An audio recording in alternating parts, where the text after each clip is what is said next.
जो डर गया समझो मर गया কোড আনকোড কথায় বলে আজ রাজ্যের মুখ্যমন্ত্রী বিতলেন শরিক দল মথাকে কার্যত মথাকে আজ সংযত হওয়ার আহ্বান জানিয়েছেন আজ মুখ্যমন্ত্রী সুতারমুড়াতে আজকে একটি সভা ছিল এবং সুতারমুড়া বাজার মুখ্যমন্ত্রী সভাকে কেন্দ্র করে আতঙ্ক ছড়িয়েছে শরিক দল এমনটাই অভিযোগ করে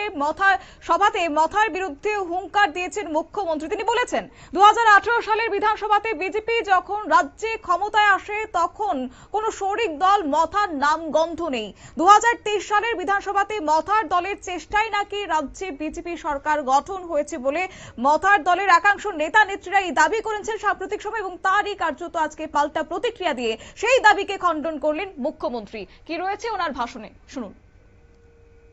জাতি ভাই থেকে আরম্ভ করে যারা জাতি জনজাতি সব অংশের মানুষ এখানে আজকে উপস্থিত হয়েছেন তাদেরকে আমি হার্দিক অভিনন্দন ও শুভেচ্ছা জানাচ্ছি বন্ধুগণ এখানে আসার পর শুনলাম যেখানেই যাই মুখ্যমন্ত্রী আসছে তো সেখানে কোনো অবস্থায় কোনো রকম সভা করা চলবে না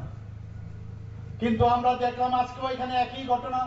সমস্ত দোকানপাট বন্ধ করে দিয়েছে বন্ধুগণ আমি একটা কথাই বলবো আমরা সবাই জানি একটা নাম করা একটা সিনেমা যার ডায়লগ जो डर गया समझो वो मर गया जो डर गया वो समझो मर गया কতদিন চলবে এইভাবে গুন্ডামি করে চলবে না এগুলো সাধারণ মানুষ সেগুলো পছন্দ করে না আগামী দিন আমরা চাই এই ত্রিপুরাতে শান্তি প্রতিষ্ঠিত করার জন্য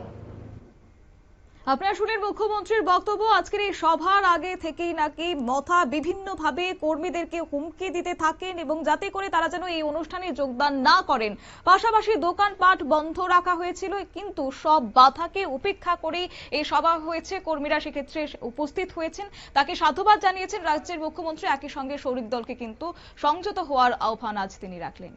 নিয়ে নিচ্ছি ছোট্ট একটি বিজ্ঞাপন বিরতির সঙ্গে থাকুন।